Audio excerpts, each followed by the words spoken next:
Welcome to the No Camps podcast. This is Sunny, This is Akash. This is Jason. and today we are reviewing Game of Thrones Season 7, Episode 7. This last season finale before we get a series finale. So, initial thoughts? The Dragon and the Wolf, sir. And initial thoughts. It was a good episode. Yeah.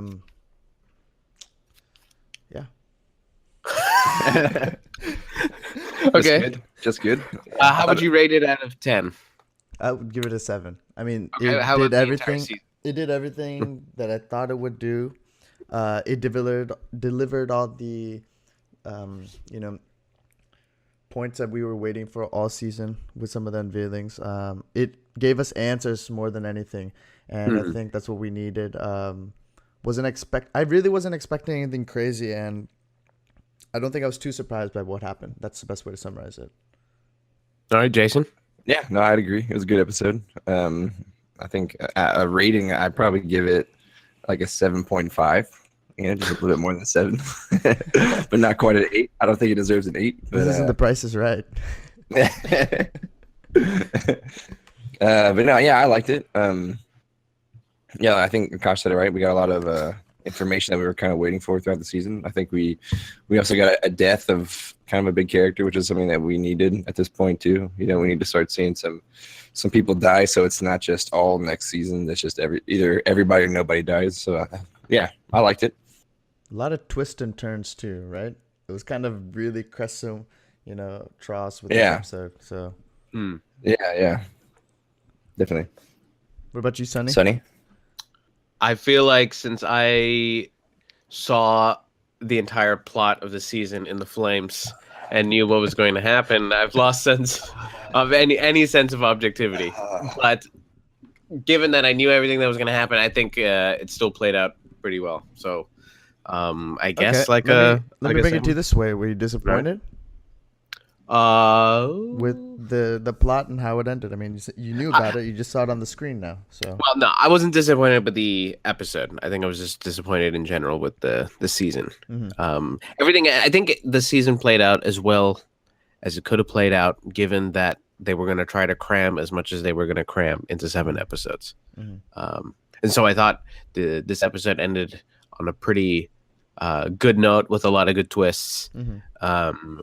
I'll go into detail about the things that I think they could have done better, but they say more about the entire season than they do about this particular episode. Understood. So episode rating for you, and I guess overall season episode rating. Oh, okay. I would say maybe this like 6.5, and then overall season rating 6.5. Yeah, I think I agree with you there. Maybe I'll give it a 0.5 boost and bump it to a 7. Yeah. So shall we dive in then? Yeah, let's go. I'm just staring at y'all, waiting for something. All right, cool. So the episode opens up. This wasn't actually clear to me. Are they at Highgarden or are they at King's Landing? They're King's Landing. Yeah, King's Landing. Okay, all right. So Jaime and Bronn are overlooking the Unsullied army as they approach King's Landing. I still enjoy it when they call me my lord. The thrill of fate. If we live that long. Men without cocks. You wouldn't find me fighting in an army if I had no cock. What's left to fight for? Gold? I spend my life around soldiers. What do you think they spend that gold on? Family. Not without a cock, you don't. Maybe it really is all cocks in the end. Yet your brother has chosen to side with the cockless. Yes. He's always been a champion of the downtrodden. It was interesting. The Bronn is preparing or having them prepare many barrels of pitch, which I guess is like a thick oil that you can catch on fire. Yeah. And supposed to burn your enemies alive, right? Right. Yeah, and actually, I thought that would have been a great strategy had the even though the Dothraki soon arrived afterwards, and it seemed like they weren't gonna carry out that battle. Right. Don't know how that force would have been siege that castle. They had Yeah. siege weapons, nothing. It's just Yeah. I love the scene. I thought it was really funny, the interaction between Bronn and Jamie. When they're on screen, they have really good chemistry, and it's really a good back and forth. Totally. And I like the fact that we can see the full, kind of give us a visualization of our full army, kind of see what they all look like when the full force is standing in front of King's Landing. That was nice. And also enjoyed the unsullied theme, which is really ominous and sounded kind of spooky. Yeah, also I like that Bran mentioned something about if he's alive. Bronn, sorry. Jesus. I like how Bronn mentioned something about if he stays alive long enough. So I thought he was dead. I thought he was going to die this episode. So I figured they were going to kill somebody. Yeah, and they've been pretty obvious about stuff this season. So I thought, all right, there you go. We're going to say our goodbyes to Bronn this episode. But I was wrong. What gave you that impression again? I don't know. He said something about, remember he was telling Jamie, he's like, I'll never get used to hearing people say my Lord. Yeah, become the Lord. And then, I don't know. I forget exactly how the dialogue went, but yeah, Jamie said something about him being rich, and he's like, well, if I live long enough. That could still be foreshadowing. Just they just couldn't deliver it this episode, this season. But I think maybe it's a continuation from their whole discussion about how they're fighting dragons. Post the loot train battle, maybe Bronn's on that set frame of mind where we're fighting against dragons. I don't know if there's a victory here if this actually goes down. Yeah, he definitely could be having his reservations. Right. Yeah. About just war in general. Yeah. Cool. So then that leads us to a filler scene where the Hound is on the road and confirms that the White is still kicking and screaming. Yeah. And then I guess we also cut to Cersei saying to the Mountain in front of Jaime and Qyburn, kill Dany, then Tyrion, then that northern, what is his betrayer? Yeah, bastard or whatever. Yeah. That bastard from the north, and then kill everyone else in whatever order you wish. Yeah. If anything goes down. She's just cold, man. She's ruthless. Yeah, and she really showed it this episode. She She's always thinking ahead, one step ahead of the game. I will say it's about this moment in the episode that I started feeling like this was going to be a really good episode for her. Yeah. And I think it ended up turning out to be one of my favorite episodes of Lena Headey's acting. Yeah, I agree. She sells that, for lack of a better word, like bitch queen. Bitch queen, Yeah, he totally sells it. Yeah, she looks so. She has that angry resting all the bitch time. face too. Yeah.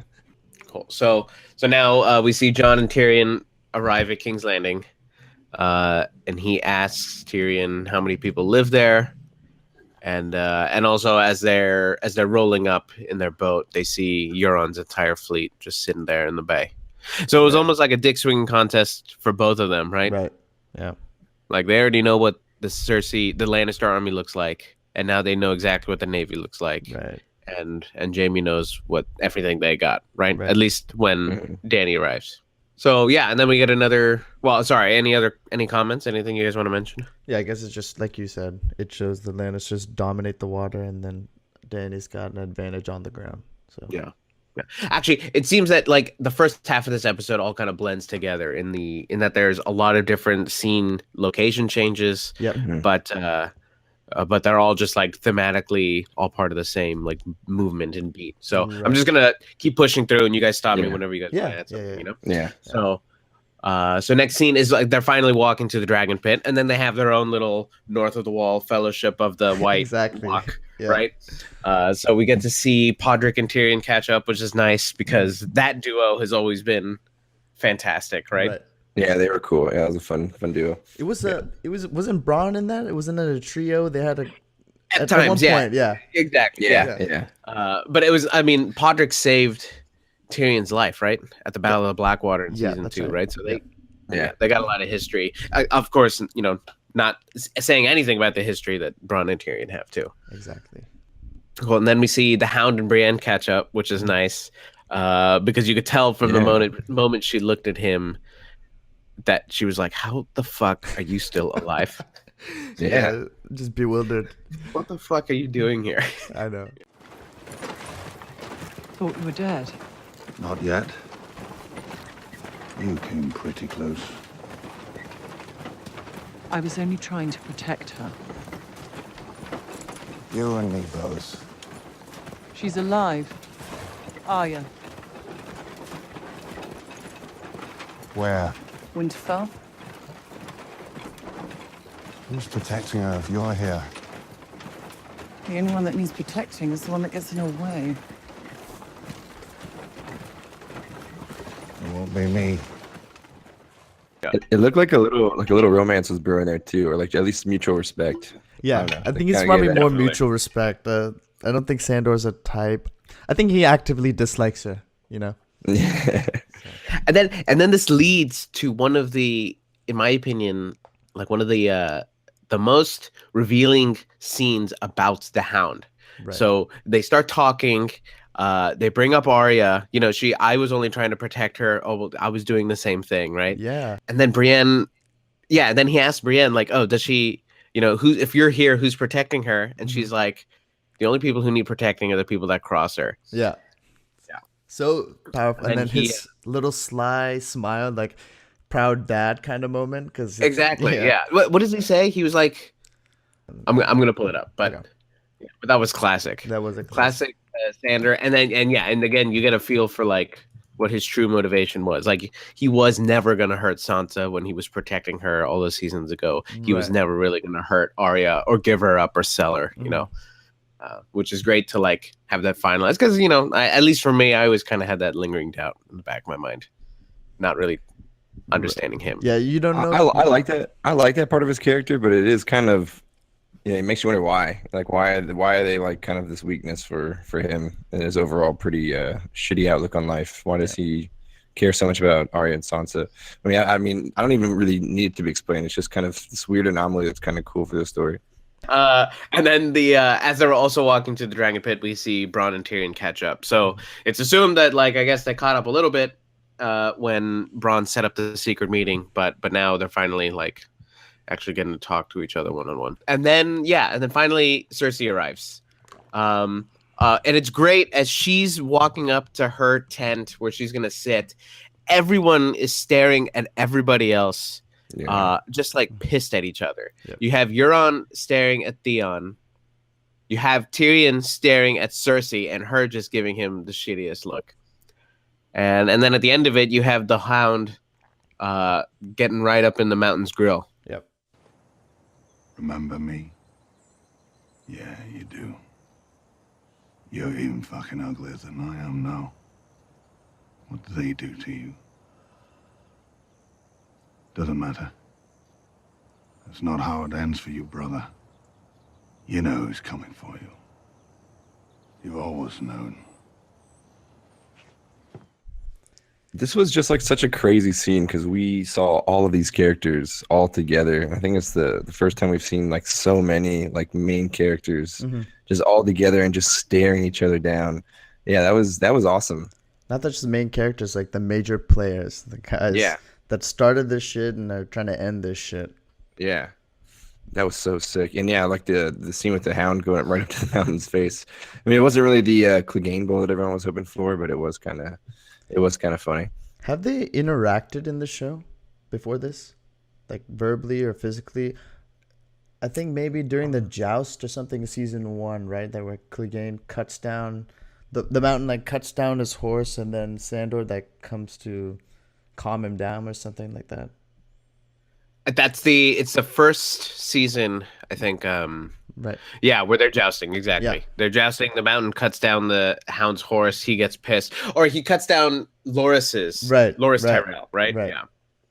Yeah. Then gets PO'd, and then the Hound steps in, and then they duke it out for a little bit. Yeah, but then since then we haven't really seen them interact. We just kind of know they have bad blood, and he kind of just states that to the camera. Yeah. And then just through general conversation, we learn about why the Hound looks the way he does, and Right. Yeah. His eyes look really messed up, man. So, is he dead? Is he a zombie? I mean, what do we expect? Or is he just kind of... He was poisoned, right? Did it take a terrible side effect on him and his face just looks fucked up? I guess like it's purple. Yeah. Yeah, his eyes are like bloodshot. Yeah. He kind of looks like Darth Vader too with the armor he was wearing. There's a lot of allusion to that. Yeah, he's definitely fucked up. Okay, and then so in classic Danny move, because I knew this was happening, like when Danny wasn't with them, she just rolls up on a dragon, right? Because how the hell else will the Dragon Queen show up to a meeting Yeah, like you that, have right? to. Yeah, Enough absolutely. said. Just walk up with the rest of them and let their, dragons float around. No. You're just gonna boom, boom, boom, like have that dragon right there in the pit, Yep. letting everybody know. Yeah. I will Imagine how say, stupid she'd look like if she was on a horse. Just imagine that. That'd be just dumb. The Dragon Queen rolled up on a horse. when Makes they no started sense. this scene, they showed the two dragons, and for a couple of seconds there, I got really nervous. Like, oh no, we can't have two dragons on the screen at the same time again. Last time this happened, one died. I had a small panic attack. But that was so. I love that she does that though, because how else are you? Honestly though, like you have to Only way. prove to everybody, like they haven't seen dragons too. So it's just if you roll in on people that haven't seen a dragon and you're the one riding it, and you just like step off it so casually, like making like unbroken eye contact with Cersei the whole time. Yeah, that's just like a boss, dude. And was Drogon awesome. looks huge, right? He's significantly bigger than his brothers, but he looks really big. Yeah, He is huge. He's like, it's huge. yeah, actually, when he was taking off after he dropped her off, like he completely covered the entire width of the pit. And almost like could have knocked over the tents, if he wasn't completely CGI'd. So, let's see. Okay, then then Euron acts like a fucking asshole, talking shit to Theon, and Tyrion is like, "All right, hey, we have bigger shit to talk about right now." Yeah. Well, Jamie kind of stops it too. Yeah. Jamie's the first one that's like, sit back or sit down. Jamie's got It's like he kind of. Jamie's got Tyrion's back. He's always like kind of looking out for him to the older brother status. Yeah. Then Tyrion and Jon give their speech. Jon does this classic Jon move where he talks about how this is not about the living, this is about the dead. And he says it in all sorts of unique ways, right? Yeah. It's like, oh, how do you know we can trust them? Because they're breathing. Yeah. So many like puns. Yeah. Yeah, I think he's practiced his speech. He's got it down. I mean, Yeah, it's he's got a it down. winning Anytime delivery. anybody says anything remotely related to being alive, he's just like, "Oh, here, I got you, fam." Yeah. But We're the same not the team, dead. man. It's so funny. Well, and then after making the speech, because it's clear they're not going to convince her, the Hound brings out the White. Yeah, we do see and that was him awesome. walking away, right? Like after he talks to the mountain, I'm like, where's he going? He just was walking down the stairs, and then he comes back up. Okay. Big ass backpack. Yeah, that was great. Yeah. Yeah, that was cool because it kind of leave you in suspense, thinking like, because it's not moving or anything, and you saw him like barely tap it, and it just went nuts. So now he's being like carried on in his backpack, and he's just being totally still. So I don't know. I think they're trying to build it up where it's like, oh, maybe it's dead, and this is all for nothing. I thought that for a hot second. I was like, oh my god. No, It's all that would failed, suck, you know. And it would suck. But they really did a good job with the tension and the music at that point in that scene. It really sold it. Yeah, and and it's weird because we being the audience have been in a position where we have seen. I mean, we've seen the White Walkers since episode 1, scene 1, episode 1. So we're like very comfortable with the idea of there being dead people and frozen people walking around doing random shit. So I think they did a really good job selling the reactions from everybody else who's, for them, this is new information. Like we could have had Danny's first reaction last episode, but there was like just too much action going on, so you can't really capture it. But Cersei legitimately looked scared. Euron looked freaked out.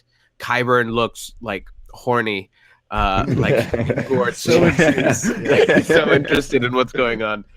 But dude, sorry. No, that's it. Everybody else just had a great reaction. What I love about that, to your point, is even Cersei was freaked out. You could tell she was freaked the fuck out. But what was also kind of cool, what we just didn't mention, was when the dragons came in and everyone was staring. Dude, Cersei didn't break anything. She didn't break character at all. She kept a straight face, acted like that was nothing. She's seen that shit before. Yeah. And then, but when the White Walker came out, she was freaked out. Yeah, that was cool. And and then we get to a nice little power move where Cersei says, "Yeah, sure, I'll send my armies with yours if Jon agrees to stay out of the War of the Seven Kingdoms." In return, the king in the north will extend this truce. He will remain in the north where he belongs. He will not take up arms against the Lannisters. He will not choose sides. Just the king in the north? Not me. I would never ask it of you. You would never agree to it, and if you did, I would trust you even less than I do now. I ask it only of Ned Stark's son. I know Ned Stark's son will be true to his word. Which is actually like, it's a pretty fair ask on her part. And Pretty diplomatic move. yeah, and it totally makes sense, right? It's like that the war is not that could even go as far as to suggest that Cersei might be okay with the North being like their own kingdom at Right, the just end of leave all them of this alone. if she Right. wins, right? Right. Yeah. But of course, Jon says, "No, I pledge my allegiance to the Dragon Queen. I can't pledge to two queens." Stupid move on his part. I know, so dumb. But he did get chastised for it, which was awesome. It's like Roasted everyone, by all three. everyone roasted him, and he deserved it. He's like, Yeah. yeah, guys, come on, roast me. I deserve it. I fucked up. What the fuck were you thinking, dude? Just what the fuck? Lie. I like when Tyrion's like could just lie. Why couldn't you just lie? Just learn to lie. Yeah. But I mean, Danny just loved it. You know, Danny just fell for it even more. He's Yeah, like, even- John can do no wrong for Danny. At first, it's like, that wasn't wise, but I appreciate it. And appreciate it. Cool. Yeah. And then, of course, this leads to Tyrion, them all recognizing, like, who the hell can talk to her about this? And Tyrion's like, I'm the one. I can go talk to her. Dude, just And- another moment where you think, one of the characters is gonna die again. They like Mhm. really built that up, like that whole sequence with I was afraid the whole time. I shouldn't be surprised. I suppose she's your kind of woman. A foreign whore who doesn't know her place. A foreign whore you can't abduct, beat, or intimidate. That must be difficult for you. So you bring her here with her pet northerner whom you've convinced to bow down before I her. didn't know And now about you've got that. them both working towards the same goal. The goal you've worked towards your entire life. Cersei, I didn't The know. destruction of this family. I am the one preventing that from happening. Daenerys didn't want to debate and negotiate. She didn't want to bring you words. She wanted to bring you fire and blood until I advised her otherwise. I don't want to destroy our family. I never have. You killed our father. After he sentenced me to death for a crime I didn't commit, yes, I killed him. Hate me for it if you want. I hate myself for it, in spite of what he was, in spite of what he did to me. Oh, poor little man. If Papa was mean to you, do you have any idea what you did when you fired that crossbow? You left us open. You laid us bare for the vultures, and the vultures came and tore us apart. No, and this scene like had impeccable acting on both of their parts, right? Oh my gosh, yeah. So And we the haven't doc- seen them together in a couple seasons. Like Oh, we yeah. used to see them all the time. Like every episode, we see like a little conversation with them over wine, and so it was kind of cool. It felt like the old Game of Thrones.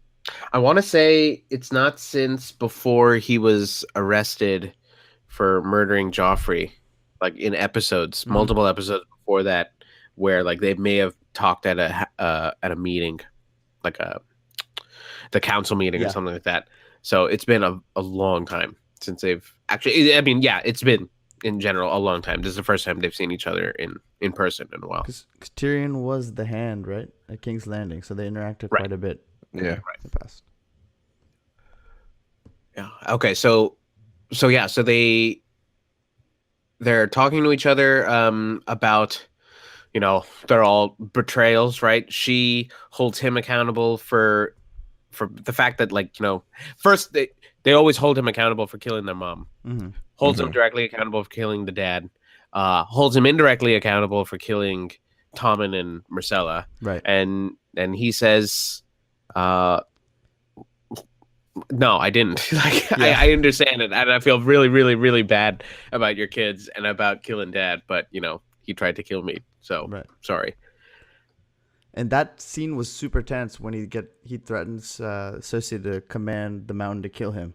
Yeah. Even Oh, though man. at this point, I know he's not gonna die, and he has relative plot armor. Like these somewhat predictable moments in the show are done so well, where I'm still kind of on the edge of my seat, and it really sells that tension well. I mean, Yeah, I mean they totally like they really set you up for it because they have him and Jamie. They're saying goodbyes. yeah, Right. Like right before he walks in.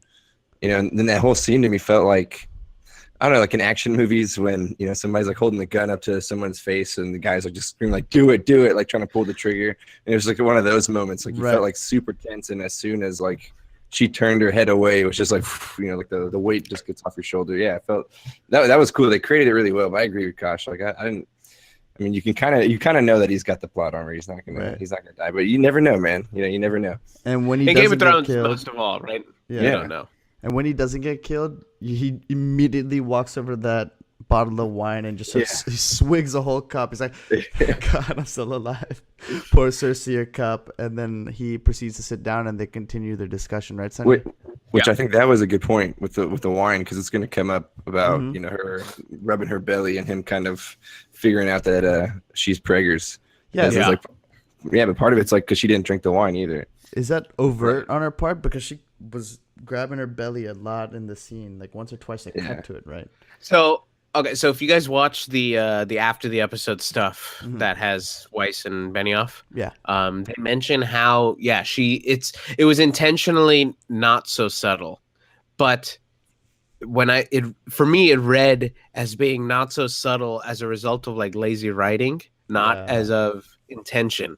But I think on rewatches it might play differently. But that was her intention. Like, we know what she ends up choosing to do later. And this is her way of helping sell the fact that she is on board with this march to the wall plan. But that she's got like a legacy to protect, so she's going to have that interest in her mind too. Exactly. Yeah. Which in retrospect, great move on her part. Because just like it seemed that they were willing to believe her at the beginning, before she attached that stipulation. But this just confirms, like, for the rest of them. Or I mean, for Tyrion, who by proxy it gets confirmation from all of them that she's on board and she's willing. She played the game, man. She showed why she's queen in this episode. I thought, she was definitely like a strong diplomat, I guess, or a deal maker. So, Sonny, are you saying she was overt in actions to kind of trick Tyrion? Yeah, I mean, I think that's what the directors wanted. Okay. They wrote her to be overt in that scene. But the way I read it is like, she very obviously did that, which on every human, in every human situation, it implies that you're pregnant. But then like Tyrion's like, you're pregnant? Yeah. Like he's guessing as if it was like wasn't obvious, which I thought was kind of weird because he could have just stated it and she could have just like not said anything, and then they could have cut away just like as they did. She's very clever there. It makes that scene that much more powerful that she tricked Tyrion, who's not easily tricked. I mean, he's usually up to speed or even one step ahead of his opponents. Yep. And meanwhile, at the Dragon Pit, Dany tells Jon, reassures him, thanks, but no thanks. Not right now. Yeah. And tells him the history of the Dragon Pit, which I only remember what she mentioned. Do you have any, from reading the books, do you know more about the Dragon Pits? I actually don't. There's a couple of other books that come out that detail more of the Targaryens' history and the timeline. I'm going to dive into that soon and hopefully have some answers for you then. Gotcha. Okay. But yeah, she just reiterates that like that's where they kept the dragons. Mm-hmm. That's they stopped respecting the dragons and they stopped becoming like a sign of power and like a representation of Targaryen power. Right. The smaller they got and the less that the Targaryens like engaged with them, they just ended up becoming like household pets, Yes. That skull she was holding was super tiny, so you could see it's like the size of a dog or something. Yeah. And then Tyrion returns, and Cersei says, "Yeah, I'll do it, and I hope that you remember that I chose to do this." Right. Which, totally bought it. I totally bought the scene, and I bought her lie. Yeah. It's kind of disappointed. Totally. That's where that story was going. Then I was like, oh damn, they're all just gonna team up, go to the north. But I was actually kind of excited with the prospect of seeing what that would be like. Yeah. Yeah, me too. Cool. And then next scene, we're back at Winterfell. Baelish and Sansa are chatting. And Baelish, the fucking balls on this guy. He suggests that John and Dany may want to be getting married. Right. And then suggests that, hey, if he's doing this and he's not really like standing for the North, you could just unname him as King of the North or suggest that it be unnamed. Right. And she's just kind of like, what the fuck are you talking about? Like, in her brain, just kind of internally questioning, but also possibly evaluating the legitimacy of some of the shit that he's saying, regardless of how ridiculous it is. So she was annoyed to start off the scene because she got the Raven saying that he bent the knee, and then Littlefinger saw his cue and he jumped right in and started, doing the shit that he always does, trying to split the Starks, but... And and at one point she even kind of like is like, well, I didn't name him king, they did, right. Which is not really saying like, no, that's stupid, I can't really do it. It's more like, I thought about that, but I don't think it'll work. And then he really messes her. Go ahead. Sorry? I was just saying, she's like, it doesn't seem to be a possible solution for her, so she's like, right. Move on. Right. And then he does something that I really wish he had been doing more. And if the season was longer, we could have seen a lot more of this, which is do another one, like another scene of teaching her the game. Like he gave her the speech earlier this season about how like be everywhere, think everything, all possibilities and shit like that. Right. Which sounds very abstract and vague, but in reality, he's just saying like, make no assumptions about people's actions and just try to plan out anything and everything that can happen, because then you can't be surprised by what happens, right? And I mean, and that's like a very powerful lesson in the quote unquote the game, this thing that HBO has been pushing forth with The Wire and now with Game of Thrones. Right. And this is another great lesson, which is, if I can recall it, all the steps. It's just, what's the worst person this person could be doing? What have they been doing lately that suggests that they might be doing this worst thing? Right. And I forgot the other two. But essentially, it's very important. Very critical to understanding the game. Sometimes, when I try to understand a person's motives, I play a little game. I assume the worst. What's the worst reason they could possibly have for saying what they say and doing what they do? Then I ask myself, how well does that reason explain what they say and what they do? So tell me, what's the worst thing she could want? I completely agree with you, Sonny. I think it would have been a nice parallel to the training Arya got in Bravos. So we get to see her do her assassin training, and then we get to see Sansa do her political training, and they both mature to the climax of that arc, which would have been to see the Baelish death, as we can see in the next scene. But it was a great idea. There's a missed opportunity there, but I think in that scene, are we on the scene where he dies right now? Or... No. Okay. This is just the last moment where his lesson becomes his undoing. See, I got another classic moment of, in a longer season, this happening early, and then you get a callback later in the season, right? Yeah. But they had a very short feedback loop where they had this scene, and then I think it's almost immediately the next scene that they call back to this, and this lesson bites him in the ass. Like, it would have been just that much more delicious, and it would have sold the Sansa Arya tension that the writers had been trying to build up that kind of just seemed forced. It would have just made it that much clearer. Right. Agree with you. Or satisfactory, at least. Well, I guess he didn't follow his other advice too about thinking of every possibility, because he seemed pretty surprised, but we'll get to that scene later. Yeah. But again, here, I thought Sansa played herself for real. I was like, oh man, she messed up. Yeah. I don't know. I went back and I watched the last episode again. I was thinking about it more. I kind of bought the whole Sansa and Arya conflict. And then it was growing. And then I watched it more and more, and I kept thinking, I know Sansa's smarter than that. She knows that she could never trust Baelish, and she went to him and consoled in him or confided in him.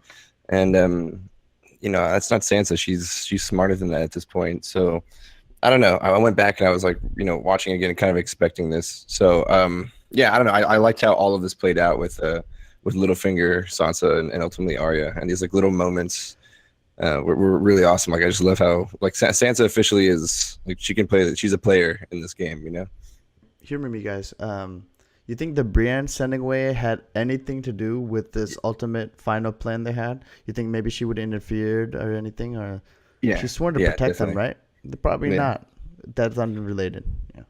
Yeah, and that's what really gave it away for me too, because Baelish was one kind of alluding to the fact that like, what if Brienne could get in between you and Arya? Who side would Arya take? And I think her sending away Brienne was like against what Littlefinger ultimately was trying to say. Yeah. So I think that was like the big determining factor, because I think you're right. She would have interfered, or she wouldn't have let, because it is kind of a messed up thing to do. Like what they did, they just kind of like put him on the spot. Just pointed fingers at him and then just cut his throat. Let's dive into that scene. Let's I guess when we get there, I think I have a lot of thoughts on that too. Okay. Yeah, it'll come up soon. Yeah. Okay. But it's actually it's quite possible that Sansa has been working towards this the entire season. Like Baelish has not been subtle. I don't think he's ever been subtle. It's just like she's been gullible, but it's possible that she's been subtly less gullible this entire season. It's just been kind of like noticing bit by bit how he's trying to manipulate her, how he's trying to pit her against Jon, and in this case now against Arya. Yeah, there seems to be a lot more connecting the scenes in the background that we don't really see for this arc. Maybe just things here. Yeah, like if they collabed with Bran or something. Right, exactly. Advance. Yeah, but let's not skip ahead then. Let's move on. Yeah. So next scene, we're back at Dragonstone. Jorah, caught in the friend zone, suggests, "Hey, maybe you should fly first class to Winterfell." And she's like, "No, I'm gonna take the boat with everybody else, including with Jon. That this guy." Jon suggested it, right? Yeah. She's like, okay. I mean, we could ride together. I know you guys hate Jorah, but it's the smartest idea. Just take the dragon. I love the look on his face, man. Like in that scene when especially right after Jon was like, we could sail together, and he just like stares at him. Has that long, prolonged stare that looks back at Dave. Oh my god, it's so painful, so satisfying. No, man, it's so satisfying. It's high school all over again. It's terrible. I think he's memified himself this season. I mean, I guess that's been a running meme, but he is the friend zone Jorah. There's a meme on the Free Folk subreddit, and it's Jorah says, "I came back, Khaleesi, and I cured my grayscale," and it's like in text message form, and then you see from Dany's perspective, it just says checkmark seen, but no reply. He left him on red. That's hilarious. And the caption was like Jorah's season 7 arc. Yeah, it's just him being totes friend zone. Yeah. Okay, and then so after the meeting, Theon approaches Jon. And I think I need to rewatch this episode to like get more context for everything. But I was kind of unclear about his what he really was trying to do, like whether it was ask for forgiveness or something else. So I don't know. What do you guys think? He just felt really guilty about what he had done in the past. He's asking forgiveness from Jon for what he did to the Starks, and he mentions he's had a lifelong struggle of if he's a Greyjoy or if he's a Stark, and Jon just gives him a really good answer and said, "You're both. Red's always a part of you. You're both. You're Greyjoy and a Stark." So. Which is a good foreshadowing to him himself, which he might declare himself as both a Targaryen and a Stark. Yeah, exactly. That's interesting. Point. Yeah, great point. Yeah, but I was sorry. No, I was just gonna say that might have been the actual like underlying intention at that point, is just show that like you can be both. I mean, because it directly applies to Jon, right? He's not Ned's son, right? Even though Ned is a part of him and will always be a part of him. Like if Jon Snow is Harry Potter, then Theon would be Neville Longbottom. He was Similar upbringings. Neville has so much more redeeming characteristics. He could have been the prince that was promised, but he's just the broken, crippled, version of the prince that was promised. Theon just was a mumbling mess when he's talking to Jon. Like, he really still feels guilty for what he done, I guess, and he just can't. He keeps repeating stuff. It's like, I can't be forgiven for what I did. I mean, I think he's just a haunted guy. Did any of you guys like my heart started to race a little bit because I was kind of nervous for Jon, even though again plot armor he wasn't going to die here, but I don't know, something like was weirdly disturbing, like I don't know, something like the Force Awakens, like when Han Solo's right about to die and like Kylo Ren's like right in his face, like help me. It felt like that. I was kind of nervous that he was just gonna like come out of nowhere and stab Jon. You thought Theon was gonna stab Jon? Yeah, it just like it felt that. There's no motive, there's no reason for it. I have no real reason to think that, but for how the scene was, the way it was like framed, and Theon was up on a step and Jon was below, and it was, I don't know, just like that weird vulnerability. And I don't know. It was just Again, I had no reason to believe that. I'm sorry, Jason. I completely disagree. I didn't. Yeah, I didn't really feel any of that. All right, that's fine. I'll just throw it out there. I'm alone. That's fine. You don't need to choose. You're a Greyjoy. And you're a Stark.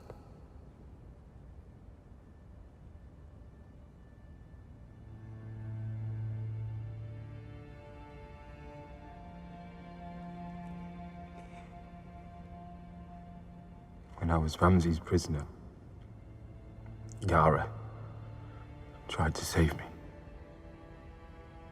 She's the only one who tried to save me.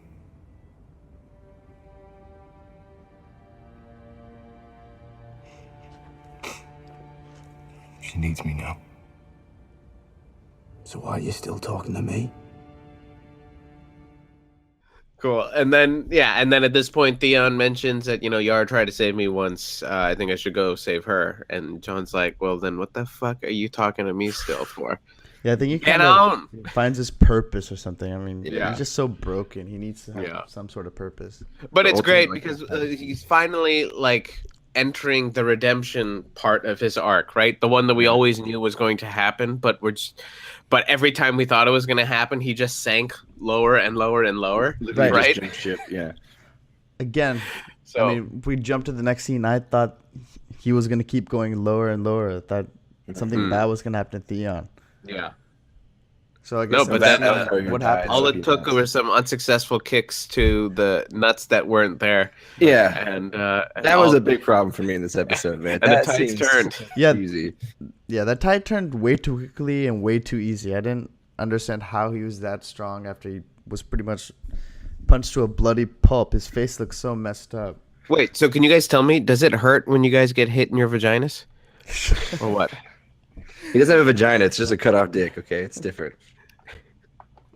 I think that was a patch of skin. It's a patch of skin. Yeah. All right. It was like him just getting kicked over and over. It was like King of the Hill when Bobby kicks Peggy in the nuts. In that episode, just like nothing. I mean, it's still gonna hurt. That dude kicking you in that area is still gonna hurt. And somehow that like recharged Theon, and he was able to just kick this bigger dude's ass after. Yeah, that was a cheesy moment for me in that episode. Did you think that he was gonna get left for dead, like beat up, and they're just gonna leave him on the beach and sail away? Oh yeah, totally. Yeah. Totally. I really thought that was gonna happen. Those guys are really fickle too. Yeah, they're terrible. They're like rednecks of Westeros. Right. Exactly. You guys are the worst. Yeah, I guess the only people lower than them are the Freys, who are more like the people from Deliverance. I don't know. Dothraki are pretty effed up too. No, the Dothraki are just like the weird Asians that eat cats and dogs, and you're just like, you guys have your value. You're just weird though. What about the mountain people? The one that attacked Tyrion and Bronn, like season 1. Oh, well, yeah, but they're on a completely different scale. Okay. They're like so uncivilized that you can't even hold them accountable for their disgusting culture. They're just too stupid to know better, right? Exactly. Yeah. Cool. Okay, so let's move on.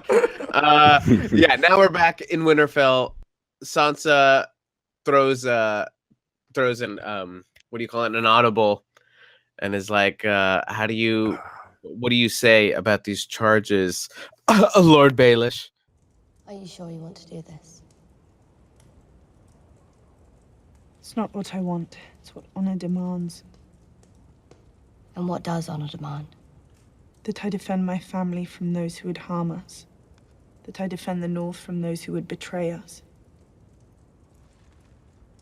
All right, then. Get on with it. You stand accused of murder.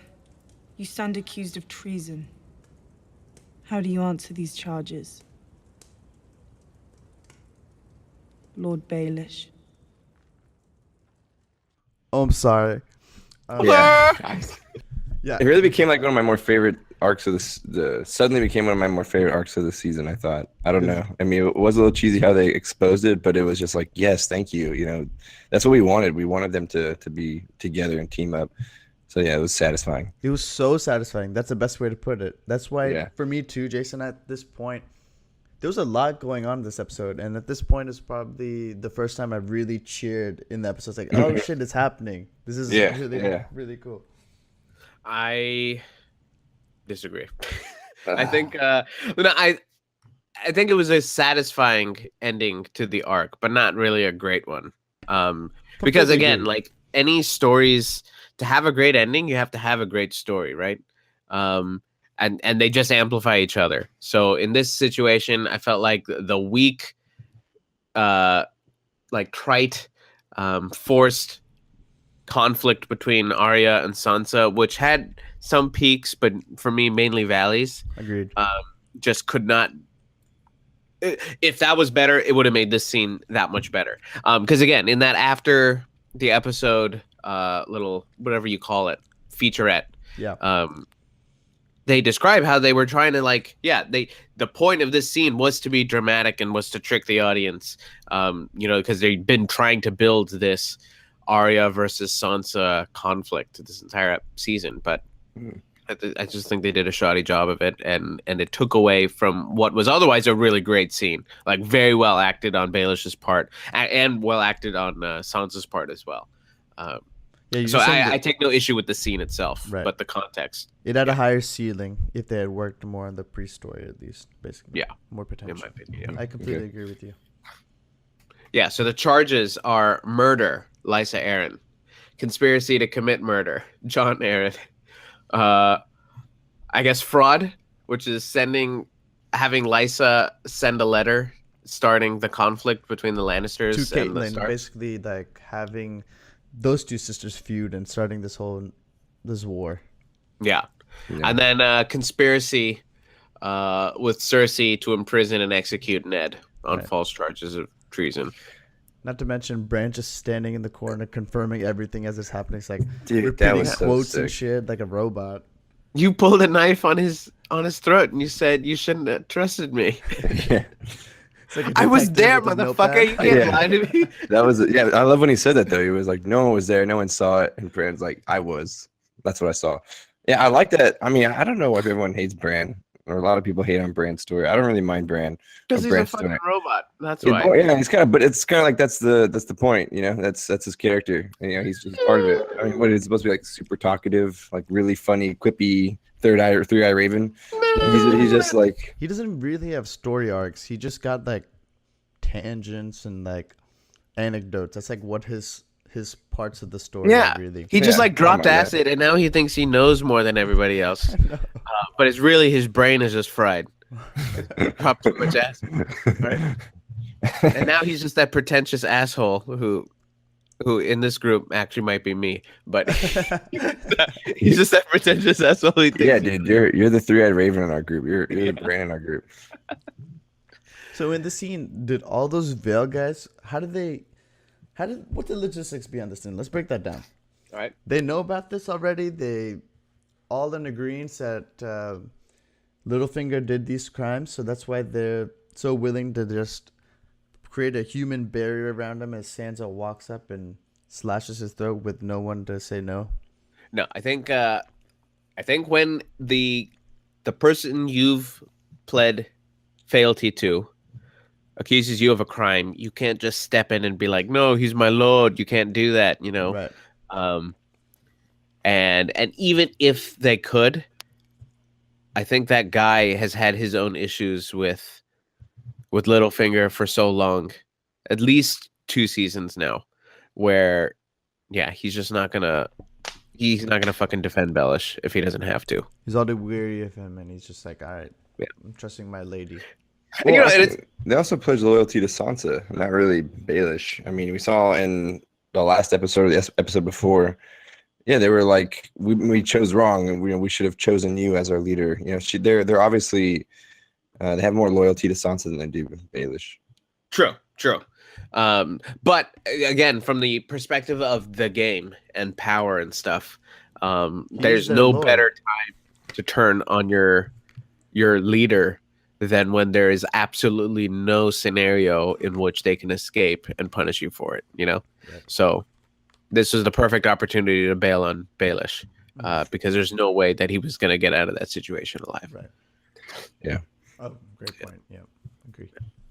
Cool. And then Arya slits his throat with the same knife he used to capture Ned, which Bran gave her, and Bran mentioned that he held the knife to Ned. This is just like Bran was kind of orchestrating this moment, you know, right when he got to Winterfell. Yeah, she did a very casual slash, dude. That was very professional. And that was the other thing. I thought she was gonna get behind him and just like hold his head while he was just no, but she just went right to his face, put it away, and then they all just watched him bleed out. Clinical, yeah, it was great. But can we pour one out for this guy? Yeah. I mean, without him, without his crazy fucking ideas of how he could shake shit up, there would be no Game of Thrones. Yeah. And that was a nice shout out to casual fans. It just kind of straight up laid out everything that we've kind of known just based on, the story and the clues and hints that they've dropped. They just stated all of his crimes and just put it out there for all the fans. Yeah. Oh, and he begged and pleaded exactly like I thought he would. Yeah. Like that little win did a really good job. Yeah, he did a great job. I think it's like what the fans wanted to see. The fans wanted to see him crawling and begging because he's just a little snake. Cool. So then we head back to King's Landing, and Cersei reveals to Jaime as he's foolishly planning. What a fucking stupid Lannister, am I right? As he's foolishly planning the bringing the armies to Winterfell, Cersei tells him, "Yeah, dumb cunt, we're not going to Winterfell." That completely surprised me. I was like, "Holy shit!" Yeah. I'm glad you guys were surprised. Yeah, but it shouldn't have, Exactly. Like, that's what I was gonna say about this episode. It pissed me off so much. Ah, damn it, she surprised me. Yeah. Good plan. Yeah. Everything's so obvious, but they still leave you in kind of suspense. That's what I'm saying. That's all these scenes have been nailed, But yeah, I last do season, like how they keep coming back to that mural. We thought we wouldn't see that mural past episode. What was it, 1 or 2, where they're showing Westeros? But you see Jaime standing on top of it, planning his battle on how to get his men to the north. I like that they're actually using that set prop or whatever. Yeah, did you see like where they were standing? Is that going to be like another theory too? No, I didn't know. Where were they standing this time? I didn't notice, but let me go to it. She's reading into the fact that there are only 2 dragons there. Right. Dany brought her entire army, all of the Dothraki, and only 2 dragons. Like, that doesn't make any sense. If that means she only has 2 of them, that means that she lost one. That means they can be taken out. So I'm not as scared. And then she was like, "Yeah, you obviously didn't listen to any of Dad's lesson about gold, because we just bought the Golden Company. They got Oliphants and 20,000 strong. So I ain't scared." Agreed. Taking these bitches on. I just love Cersei though, man. She's just like, again, everyone's still in disbelief of what's going on, and they're afraid of the Dothraki. And even she was like, saying that these are all the monsters that they told us about. But she's still like in the moment and clever enough to be like, yeah, well, you said there was 3, now there's 2, so there's a weakness somewhere, and we can take advantage of it. I love that she's like always in game mode. Her head is always like plotting and figuring out how to take advantage. I mean, I just love her strategy. Yeah, I keep thinking her whole motivation and intention is to save that child that she's now bearing. But she still wants to keep that throne no matter what and pass that on to her child. Like, she still wants to keep her family name going and going. The impending doom in the north kind of isn't in her mind at all. It's like not in her short-term goals or plans. She's not thinking the long game. Maybe she's repeating the same mistake Tyrion did. I don't know. Well, but at the same time, like, there is no long term without a short term, right? Right. There's long term is just a bunch of successive short terms, and I think from her perspective, thinking too much about loyalty, too much about honor, too much about long-lasting relationships without really considering what can go wrong right now is just the wrong approach, and it's not the approach that keeps you alive, especially when you're in the position that she's in, right? There's probably a long-term strategy that could have saved her from the Sparrow's judgment, right? Or that could have saved Tommen, or somehow rebuilt that relationship between her and Tommen, as opposed to Tommen leaving to go kind of become a patsy of the church. Right. But there's only the short term, like, that she can worry about. And That's blowing a up good the point. steps was that strategy. Yeah. And betrayal here is that strategy. Yeah, and then so Jaime's like, well, fuck you guys, I'm going home. And yeah, and then we get to see Cersei threaten again to use the mountain. That was intense. And then especially after the first one bailed, I was actually concerned about this one, right? I thought he was going to die. There was about a 25-second span where I thought, shit, Jaime's going to die, because she nodded yes, right? Yeah, she did. And then also the goodbyes with Tyrion and Jaime. I was like, okay, I was goodbye to Tyrion. And then in that moment, I was like, maybe I was goodbye to Jaime. Then, she may have regretted, saving Tyrion or sparing Tyrion. And now she's like, no, I'm done. I'm not saving two brothers in one day, But you're right. She nodded. And then he just walked away. Like, I think the mountain like knew to require more than just like a nod. Yeah. I mean, it's not like he doesn't know that they fuck, right? Exactly. And that they're in love. So yeah. And he says, I don't believe you, and he walks away, right? Yeah. And she kind of lingers behind him a little bit. I don't know. She looked upset or confused or surprised. I don't know. A mixture of all three. Yeah. Well, and then the next scene, we get maybe one of the most anticipated scenes of the entire show. An epic intertwining of Rhaegar's and Lyanna's wedding.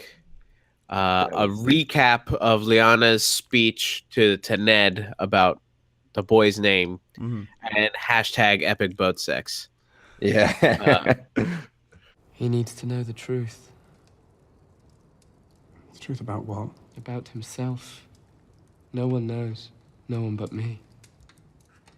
Jon isn't really my father's son. He's the son of Rhaegar Targaryen and my aunt, Lyanna Stark.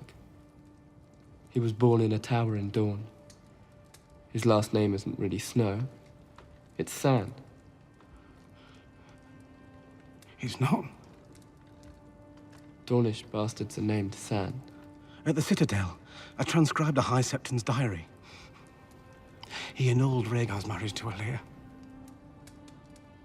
He wed Rhaegar and Lyanna in a secret ceremony. Are you certain? It's what the High Septon wrote in his private diary. I don't know why he'd lie. Is this something you can see? Dude, this whole sequence I thought was really cool. The way Bran was narrating everything that was happening just with a different generation, with just the son. And it was the same thing. It was just like, oh, he, didn't rape my aunt. He married my aunt, just as Jon is about to walk into his aunt's chambers. And it was like, he's a Targaryen. Right when he says he's a Targaryen, they have the sigil of the Targaryen house right on the door as he's walking. Like everything, they just like choreographed it so perfectly. Sorry, guys, just to quickly jump back. I don't know if we explicitly stated it, but Jaime does leave King's Landing and hides his gold hand. And as he's leaving King's Landing, it starts snowing and winter's coming. Oh goodness, I completely skipped over that. Yeah, and it was actually a really nice transition. Very nice. Yeah, just a lot of long shots, kind of soaking it in that like winter is officially here, right? Like we knew it was here, we knew it was here in the north. All the ravens went out, but it's now officially like it's in the place that it matters, right? What all of this is all about. Right. Kind of disappointed. Well, maybe I'm not disappointed, but Sam's entire trip to the Citadel was to A, cure Jorah, and B, find out Jon's lineage. I don't think he really accomplished, or maybe haven't seen it yet. His goal was to find out how to kill the White Walkers, but he kind of delivered on two things that he was never intent on delivering in the first place. Well, I guess, I mean, finding out that there's a huge cache of dragonglass under Dragonstone, even though he already knew that because what's his face told him, seems to be a minor accomplishment. Right. Knowing that dragonglass kills them, I guess, like he already knew that. Yeah, he already knew that. But he kind of also reconfirmed it, so I guess that doesn't also help as much. I mean, it also seems like snag a couple of those scrolls and books, so maybe they'll come and play later. Because remember, we didn't really think that he took the book with annulment, but supposedly he did. I mean, we see him placing in front of the baby, but it's not ever explicitly shown him packing it in his belongings. So sorry, Jason, I think I cut you off. Yeah, no, I think because Sam. And when Sam and Bran were talking, you know, he kind of jogs Bran's memory to send him back to that point in time, you know, and so it's clear that Sam's learning some things through these texts that are going to eventually help Bran kind of process through everything that's happening. Because again, Bran isn't like a fully developed three-eyed raven. You know, he's still kind of, you know, every day spending like searching through all those memories. So maybe Sam is going to help kind of be the catalyst to get them to the points that they need. So what does he have to do just in that scene? Did he just have to mention that happened and now Bran can see it? I don't understand how someone telling Bran a story translates to him seeing that whole history and everything. Oh, I think he just like immediately like dropped into a vision right there. He's just like, oh, hey, what did I have for breakfast last Monday, Bran? And Bran's like, all right, got you, fam. All right, it was some cereal. Yeah, because I mean, we know that he sees a lot of it from Raven's eyes and the weirwood tree and things like that, but I think we're just supposed to accept that Bran can now just see whatever visions he wants to see. Yeah, if it happens. You know, and as great as #epic boat sex was, I think my favorite parts of the scene were some of the early dialogue between Sam and Bran. You know, so he opens the door. Bran says, "Samwell Tarly," and Sam says, "I wasn't sure if you'd remember me." And then classic Bran, "I remember everything." Yeah. And then Sam's like, "Oh, well, you know, what have you been up to the last couple of years?" "I became the three-eyed raven." Yeah. Oh. That was really funny. Yeah, I love how direct he is, you know? And then Bran mentions that he saw Jon coming, or he knows Jon's coming back to Winterfell, and Sam's like, did you see that in a vision? Just pulls up the scroll. In a vision? And it was a cool part in this scene where Bran states that Robert's rebellion was built on a lie. I think that'd be a really good spin-off. And like a 10 episode miniseries that like maybe Littlefinger started that war too. Who knows? I mean, I think it'd be a cool little spin-off to do and how that rebellion started, since it was just it was built on a lie. I think I heard that they're not going to, unfortunately. Like Robert's rebellion is not in the cards for a spin-off or anything, which kind of sucks, but that would be pretty cool to watch. Yeah, but okay. But then we learned that now that he's an official Targaryen, his name is, I was gonna say Joe for some reason, but it's Aegon Targaryen, which is strange because Rhaegar already has a son named Aegon by this point. But that one was killed. Well, well, actually, you know what? It could have been killed up at that point. Yeah, because the war was going on, but I'm not entirely certain that that's the case. But the writers mention that it's nice, like this scene they architected in a way where they are contrasting how well they get together and how everybody has wanted them to get together, while at the same time sowing the seeds or revealing the seeds that'll become their potential destruction or the destruction of their relationship, right? John, we now know, is officially heir to the throne, Right. regardless of 6 years of listening to Dany said, I'm the queen of Westeros and I will have my throne. Yeah. It's not hers. Or I'm the rightful heir. She said that many times. Yeah. But now the three-eyed raven said it's John. Yep. So crazy. They were just going to hide that secret at the wall. Just send him to the wall, just bury that secret like it never happened. And he would have just lived. I mean, if all this crazy shit didn't happen, he would have just lived his life till he died, just being in the Night's Watch. Yeah. Oh, John? In general, you John. mean? Yeah. Yeah. Well, no, but that's impossible because he's the prince who was promised. Exactly. The only reason he's born is because Rhaegar was on the prowl for some lady to give him the prince that was promised. But it's really interesting how like direct Bran is in this scene, and this is why I think like some like people or fans aren't gonna like or don't like the general pace of the show, because I could see like in earlier seasons that whole discussion of Bran revealing to Sam that John's true identity and that he has to find out what his real name is and all that kind of stuff. I feel like it would have played out in a couple different sequences or kind of a more roundabout way, but he was just straight up like, no, John needs to know who he is. He's a Targaryen. He was, he's now, his real name is Aegon. Just very matter of factly. It was just an information bomb. Just a complete exposition. Yeah. Man, but Kit Harington has a great ass, huh? Yeah. Jeez. Completely agree.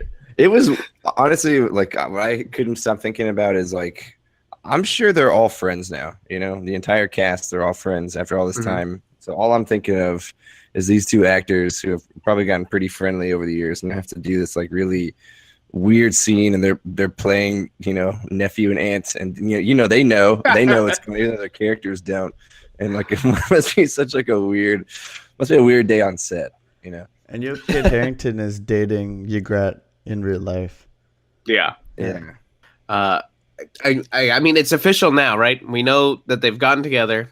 We know that he's the official ruler or heir to the throne. And we know that they're aunt and uncle.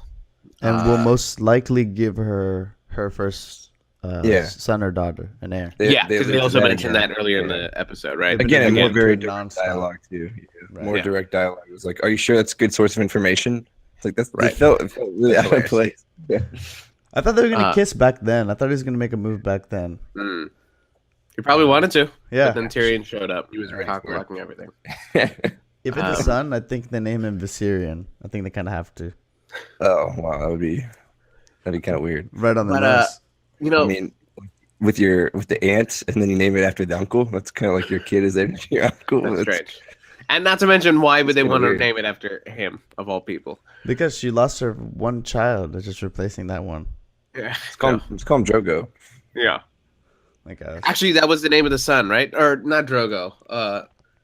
What were they going to name the kid? Drogaris? Their kid. Nah, I have no idea. That was like one episode in the entire series. Anyways, this still leaves open the possibility of the legend of Azor Ahai. Yeah. Right? The Princess Promised. Where the prince that was promised, but also the story of, the guy who saves the world from the never-ending winter by plunging his sword into the woman he loves and pulling out Lightbringer, and thus, using Lightbringer to save the world, right? Now that we know that he's in love with the dragon woman, now that we know that he's heir, and I strongly believe, and maybe this is appropriate for a different episode, but I strongly believe that at some point he's going to kill her, and she's going to let him do it, like, so that he can rule on the Iron Throne. You think John's going to kill Dany and Dany's going to be cool with it? Yeah. Really? That's Yeah, interesting. I think that's going to be part of fulfilling his prophecy as the prince that was promised. Like those are their roles to play. Wait, before she has a baby? While she's Oh pregnant? no, not before. Probably after.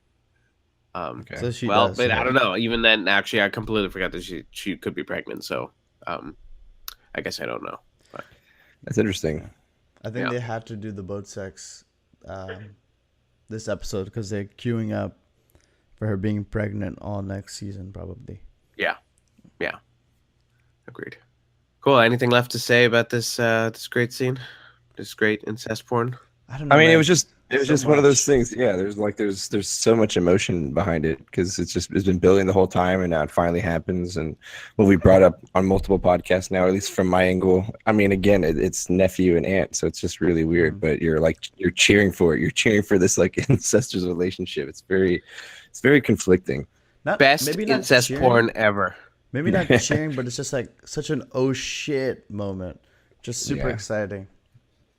Cool. Last two scenes. Sansa and Arya reminisce about Ned.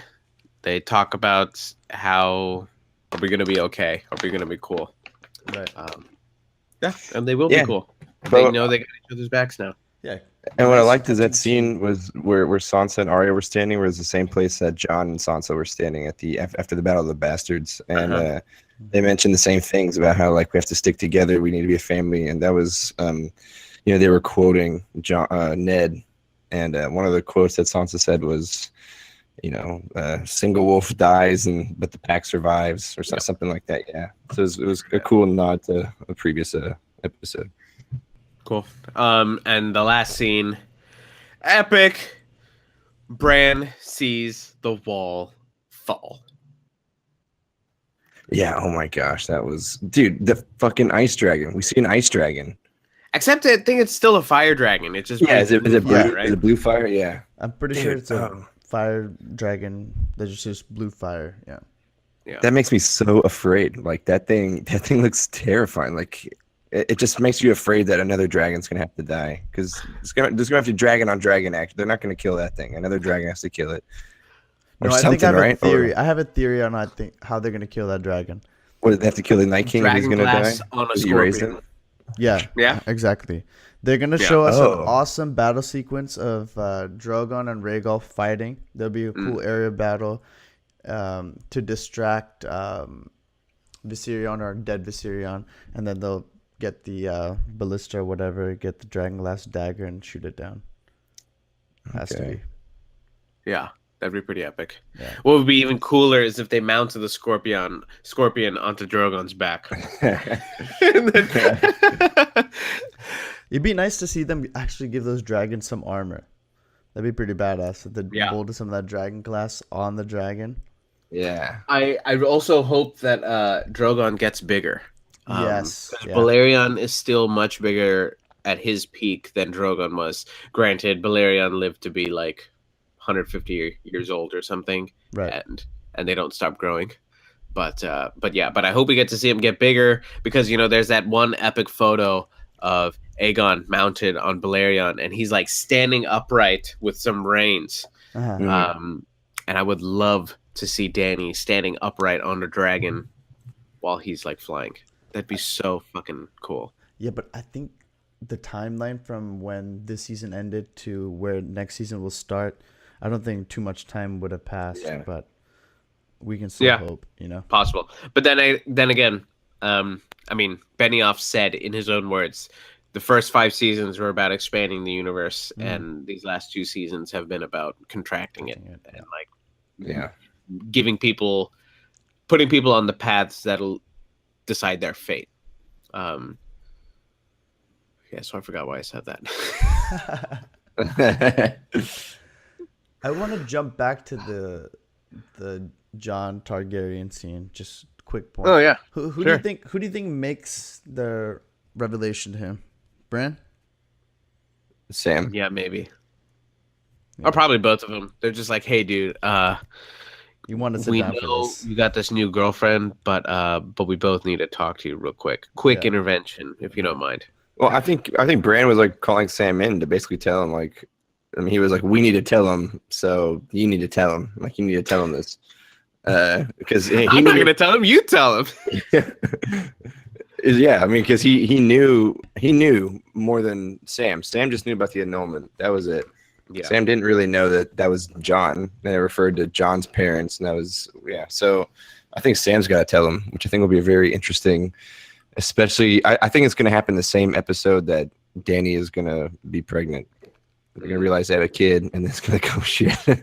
Wait, what? Yeah, I agree. But like you said, the wheels are in motion. It's almost too late. That ship has sailed, figuratively and literally. Yeah. Classic. Yeah. Also, Barrack and Tormund may have died. People on the internet who think they know better said that they were on the west side of the wall, not the east side of the wall. So they stayed alive. But I'm pretty sure that it showed the destruction from the east side of the wall, looking west. So I think they died, but I could be wrong.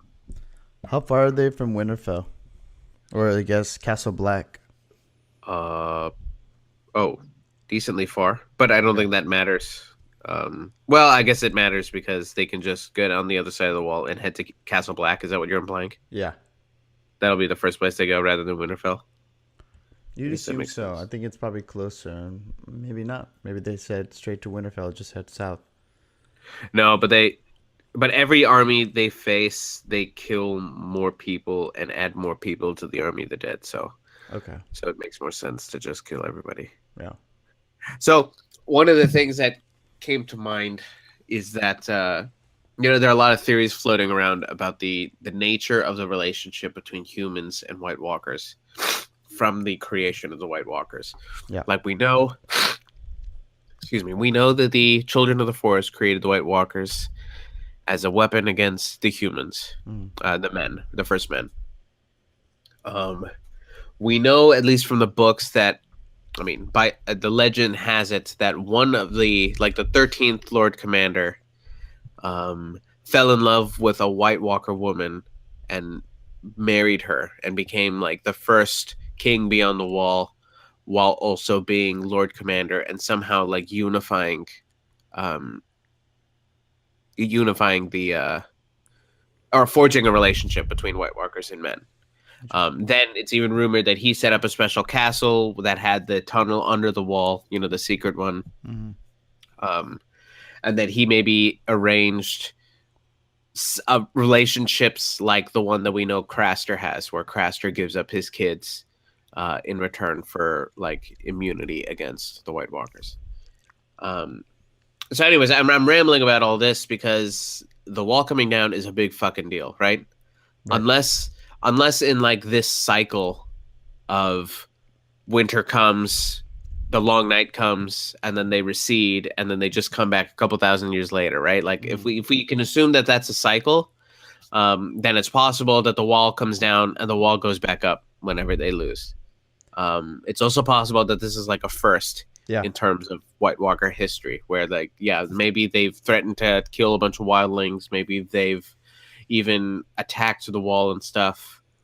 Maybe they've even gotten south of the wall, maybe through the gates or something like that. But at some point, some relationship was struck to reset the balance. But I guess we don't know, right? And I really do hope we get some answers to that kind of stuff in the next season, though I'm not keeping my hopes up.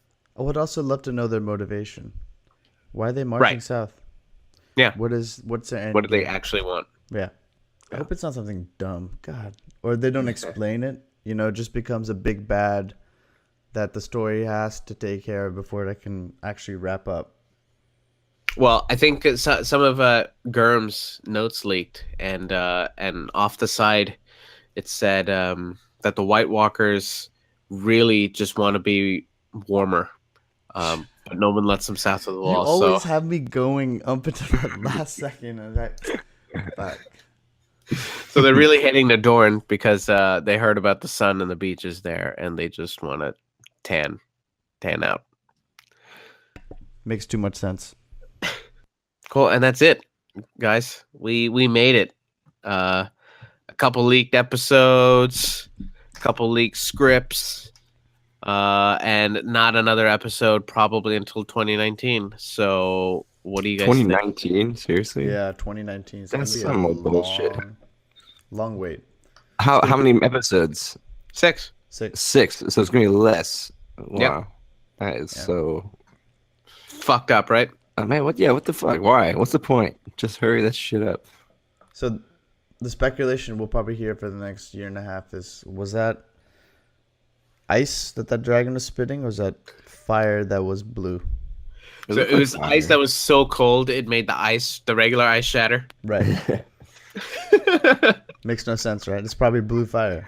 Yeah. Intense. I don't know. There's some weird stuff that's semi-contradictory. Like, are there spells on the wall?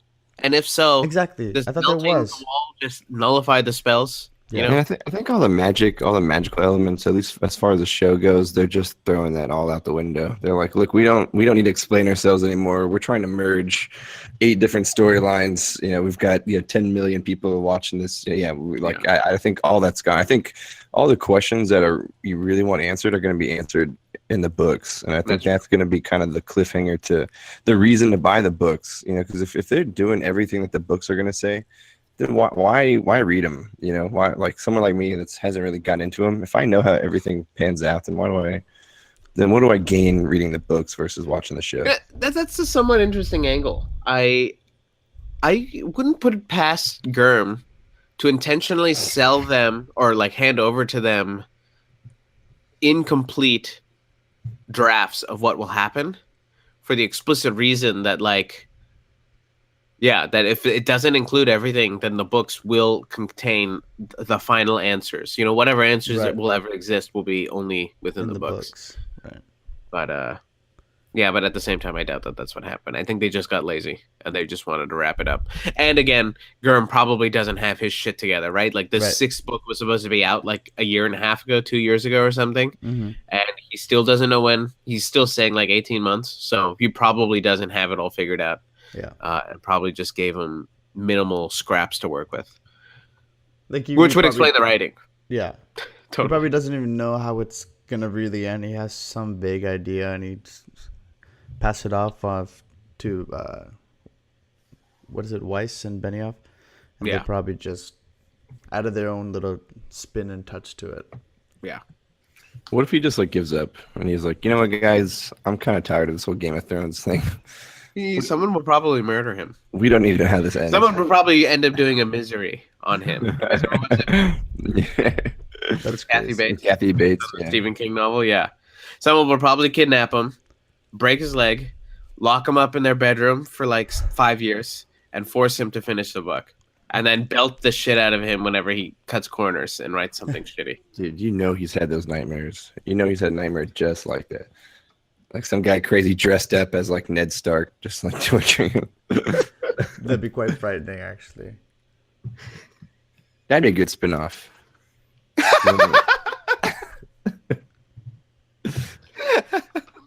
I'd watch that. A remake of Misery with George R. R. Martin. Yeah.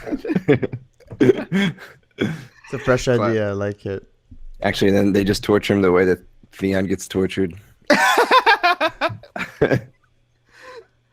So, Theon, do you think he saves Yara? I think he will die trying. Yeah. That's the only way. Die trying. Yeah. That's right. Yeah. I mean, they need to start closing off these loops, man. I mean, not everyone can survive this, or else it kind of undermines the whole epic scale of this war that's coming. If everyone gets out, we got to start seeing some serious deaths next season. No, but that's the thing.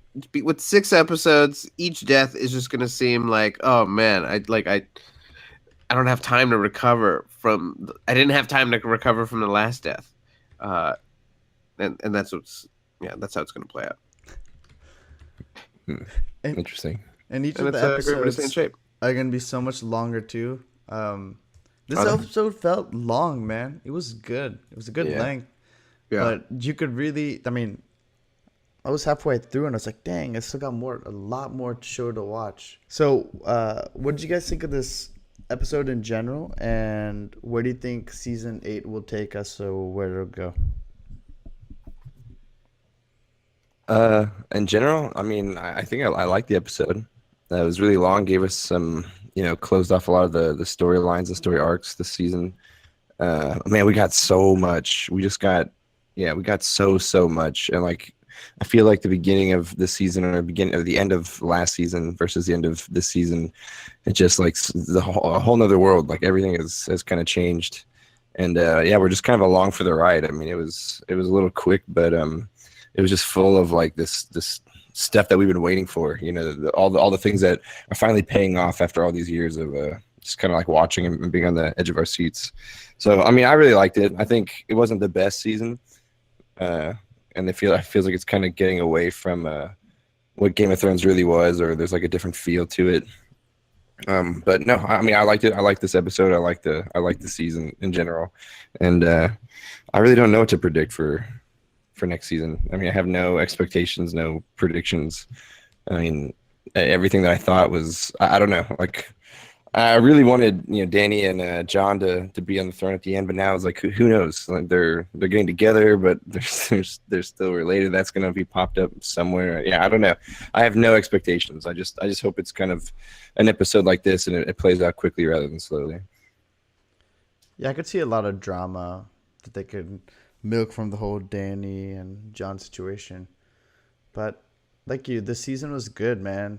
There's a lot of character interactions that we've been waiting seasons for, and they've really delivered on that. And it was a very fan servicey season, just kind of paying the fans off on everything that we've invested in on. And I mean, I think it set the tone. It wants to set the tone that we're wrapping stuff up. And I think to go into the next season with any more expectation other than we're going to get things wrapped up in maybe in a rush storytelling manner, we have to accept it. Yeah.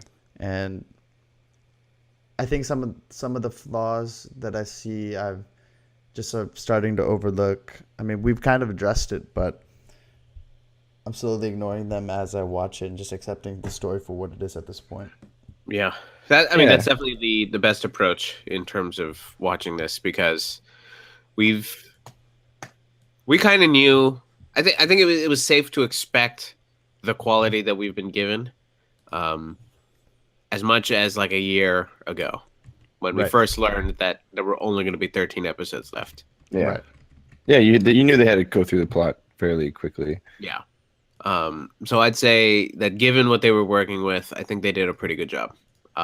Okay, so if 10 is, you have 7 episodes, make it as good as it fucking can get, I would give it about an 8. But I think objectively about a 6.5, 6 to 6.5. Okay.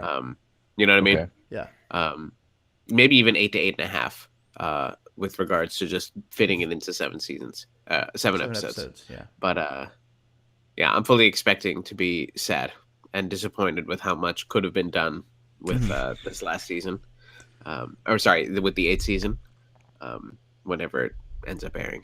And what I think about that too is we've all been watching, and so many fans have been watching for so long, and got more people into the books, and we've just been sitting and stewing on this for so long. We have our own ideas of what wants to happen, and we've early on made predictions, and we want to hold to them. And I don't know, I feel like more than any other show, you're so emotionally invested into the resolution of the story. And so I think any ending is going to be like you said, you're going to be sad. It's not going to be exactly what you wanted. And in a way that's almost like perfect for Game of Thrones, It'd be kind of cool if Game of Thrones just took like a really radical, different approach to it and ended it in a different way. That was almost unsatisfying, just because that would make it so much more true to who they are, I could live really well with a series ending that was completely unexpected. Like, I would love to be totally wrong about John and like killing Danny. Yeah. Right. Or even Danny being pregnant, or that even to a certain degree, like the Night King flat out losing, right?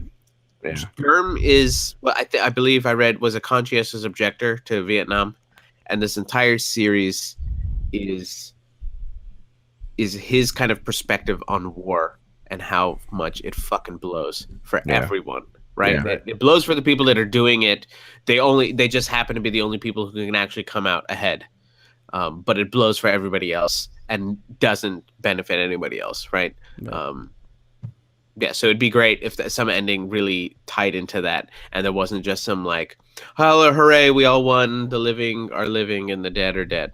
As I was watching the episode, I was predicting like what the general reaction would be, and I thought a lot of people wouldn't like this episode as much just because it gave them an ending that makes the most logical sense for the story that they've told so far, rather than giving us such an unpredictable, like out of nowhere ending that surprised everyone. So I was happy that they did that decision, but I don't think there's any more twists. Yeah, me neither. Yeah, and that's not a bad thing. There doesn't need to be any more twists. I think we need to get to a conclusion. Yeah. Like, we're done setting the stage, man. Like we even talked about the whole Tyrion thing, like whether he's a Targaryen. It's like, no, I mean, if he was, that'd be so annoying. Like I'm done. I'm done with these little side stories and new people.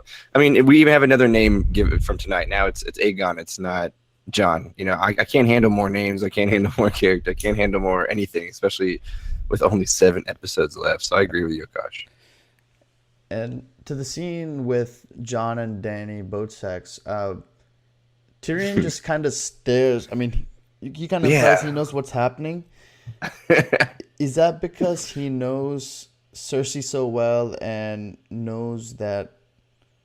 Because the scene happens kind of after the whole, Dany agrees to send people north, but he knows. Sorry, Cersei agrees, but he knows Cersei so well, so I think maybe he's predicting that she is going to cross them and this whole union is not going to work out in the end or something.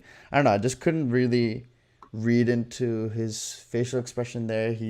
Does he think it's a mistake? Does he think that this won't end happily for them? I just don't know how to read it, or his facial expressions. Yeah, I mean, it definitely wasn't like obviously happy. Yeah. A happy reaction, right? I agree. I really wish it was Jorah standing there instead. That would have been just a so much more satisfying scene to just see Jorah. Poor guy, man. Just overhearing that happening. Yeah, that would be hilarious. Cool. Well, any other thoughts on the episode, guys? No, I think we should definitely do a season 7 recap and kind of dive into each of the episodes and how we felt about the season. I think we should probably stew for a little bit, and we'll come back to you guys and. Yeah, and I really want to go back and watch some more, because one thing I really liked about this season was all the dialogue and interaction that we finally got to see. So I really want to go back and kind of look at all that, look at all those little interactions that we had been waiting for years. Yeah, so that's one element I liked about this season. I agree. Yeah. Cool. Well, thanks everyone for tuning in. Yeah. Please like and subscribe. Podcast. And email us at nocampspod@gmail.com. Thanks, guys. See you all next week. That was tough for you to get out of there, right? That's hard, dude. Bye, dude. Bye, dude. Bye, dude. Bye, dude. Bye.